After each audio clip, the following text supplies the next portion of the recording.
बिहार इन दिनों सुर्खियों में है। दरअसल बिहार इन दिनों नहीं, हमेशा से बिहार की सियासत सुर्खियों में रहती है और इस बार बिहार असेंबली इंतखाबात से पहले इलेक्शन कमीशन ने जो मुद्दा उठाया है, इलेक्शन कमीशन ने जो कदम उठाया है, यानी एसआईआर के मुद्दे के बाद एक बार फिर बिहार सुर्खियों में है।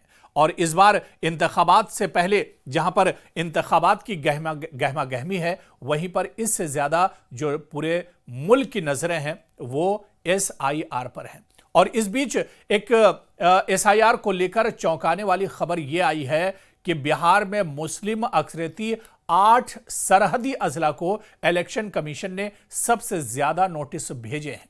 यानी जो मुस्लिम इलाके हैं और खासतौर से जहां पर मुस्लिम आबादी सबसे ज्यादा बिहार के जिन अजला में है, और ऐसे अजला जो कहीं ना कहीं बिहार की बॉर्डर और सरहद पर बसते हैं, इन अजला में मुसलमानों की आबादी काफी ज्यादा है। और अगर आप देखिए तो इलेक्शन कमीशन ने सबसे ज्यादा नोटिस इन्हीं मुस्लिम अक्सरियती इलाकों में भेजे हैं। दरअसल बिहार में वोटर लिस्ट पर नजरसानी के लिए जारी स्पेशल इंटेंसिव रिवीजन यानी एसआईआर के अमल में 8 सरहदी अजला में सबसे ज्यादा नोटिस जारी किए जा रहे हैं।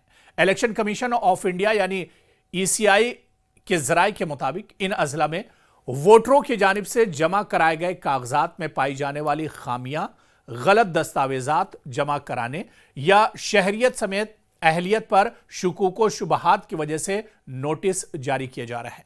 इन अजला पर खुसूसी तवज्जो दी जा रही है। दरअसल हिंदुस्तान नेपाल और हिंदुस्तान बांग्लादेश सरहद से मुल्हिका 8 अजला, जिनमें मशरिकी चंपारण, मगरिबी चंपारण, मधुबनी, किशनगंज, पूर्णिया, कटिहार, अररिया और सुपौल में दस्तावेजात की तस्दीक में सबसे ज्यादा बेजाब्तगियां पाई गई हैं। और ये वो अजला हैं, ये वो सरहदी अजला हैं जो बांग्लादेश की बॉर्डर से मिलते हैं या फिर नेपाल की बॉर्डर से ये अजला मिलते हैं कहीं ना कहीं। और ये वो जिले हैं बिहार के जहां पर मुस्लिम आबादी की अक्सरियत है, खासतौर से किशनगंज, अररिया और इसी तरह से चंपारण के जो अजला हैं, इनकी अगर बात की जाए तो यहां पर एक बड़ी मुस्लिम आबादी रहती है। और इन्हीं मुस्लिम आबादी में यह कहा जा रहा है, जो चौंकाने वाली रिपोर्ट निकल कर आई है कि एसआईआर को लेकर जो सबसे बड़ी जो कार्रवाई की गई है और सबसे ज्यादा जो नोटिस भेजे गए हैं वो दरअसल इन्हीं 8 अजला के लोगों में भेजे गए हैं और इलेक्शन कमीशन की तरफ से बाकायदा ये नोटिस जारी किए गए हैं। तो आप देखिए कि जो इन अजला में दस्तावेजात की तस्दीक में सबसे ज्यादा बेजाब्तगी यानी गड़बड़ियां पाई गई हैं। इन अजला में वोटर लिस्ट में शामिल अफराद की तरफ से या तो कोई मुआविन दस्तावेजात जमा नहीं कराए गए या गलत दस्तावेजात जमा कराए गए या इनकी अहलियत पर सवालिया निशान लगा दिया गया। लेकिन इन अजला में दलित और मुस्लिम आबादी बहुत ज्यादा है। जी हां, ये वो अजला है जहां पर दलित और मुसलमानों की आबादी सबसे ज्यादा है।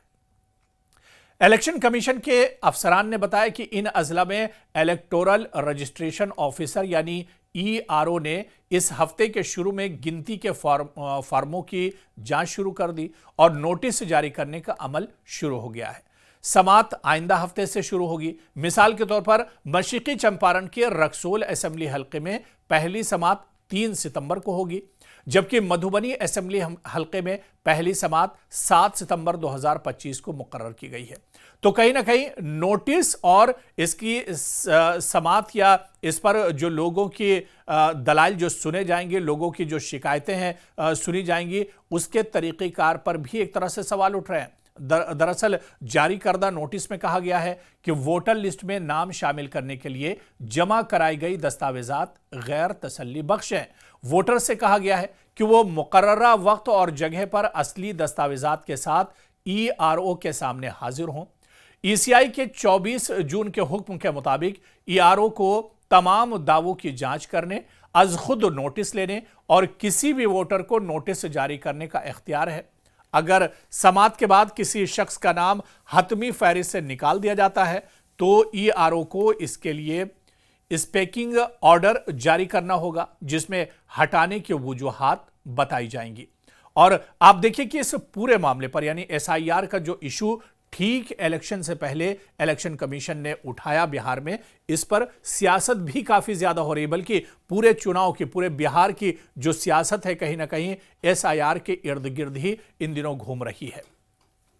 मुस्लिम रहनुमाओं ने कहा कि एसआईआर से सबसे ज्यादा जो मुतासिर तबकात हैं इनमें अकलियतें यानी मुसलमान हैं, दलित हैं, गरीब हैं और किसान हैं। यानी एसआईआर के दायरे में जो लोग आ रहे हैं इनमें सबसे बड़ी तादाद मुसलमानों की है या फिर दलित, गरीब तबका और किसान है। खासकर बारिश और सैलाब के दौरान जब दस्तावेज ले जाना मुमकिन नहीं होता है और बहुत से लोग ऐसे हैं खासतौर से जो सरहदी इलाके हैं, चाहे नेपाल की बात करें या फिर बांग्लादेश के सरहदी जो इलाके हैं, यहां पर जो लोग बसते हैं, लोगों की दलील है कि अक्सर हर साल इन्हें सैलाब और ख़राब मौसम को झेलना पड़ता है। सैलाब में बहुत बार ये होता है कि इनके घर बार सब कुछ, इनका सामान जो वो बह जाता है। तो ऐसे में इनके पास फिर आईडी और इनके जो कागजात हैं, जो दस्तावेजात हैं, वो कैसे होंगे। और फिर जब ये तमाम हकीकत इलेक्शन कमीशन के सामने है, सरकार के सामने है, फिर इलेक्शन कमीशन इस तरह का कदम क्यों उठा रहा है या इनके साथ आखिर इस तरह का सलूक क्यों किया जा रहा है। अपोजिशन जमातों ने दरअसल खासतौर पर बीजेपी के हक में और मुस्लिम दलित तबकात पसमानदा को खारिज करने का तरीका इसे एक तरह से करार दिया है। चीफ इलेक्शन कमीशन ने कुछ जमातों की जानिब से गलत मालूमात फैलाने पर तशवीश का इजहार किया है और एसआईआर का दिफा करते हुए कहा कि ये दरअसल एक तनकीदी सियासत है जो बिहार में की जा रही है। एसआईआर ने बिहार के खासकर मुस्लिम अक्सरियती, पसमानदा और सरहदी इलाकों में रहने वाले अफराद को सबसे ज्यादा कहीं ना कहीं मुतासिर किया है। और ये इस बात पर तशवीश भी जाहिर किया जा रहा है कि जब बिहार में इस बार इंतखाबात होंगे तो उसमें जो अहल लोग हैं, बहुत से एक बड़ी तादाद लोगों की है जिसकी तादाद 60 लाख से ज्यादा बताई जा रही है कि वो कहीं ना कहीं जो अहल लोग हैं वो भी वोट नहीं डाल सकेंगे, अपना वोट कास्ट नहीं कर सकेंगे। और वोट दरअसल हिंदुस्तान के आईन में, हिंदुस्तान के कॉन्स्टिट्यूशन में वोट दरअसल यहां के रहने वालों का हक माना जाता है। यानी कहीं ना कहीं वो अपने हक से भी एक तरह से मुतासिर हो सकते हैं।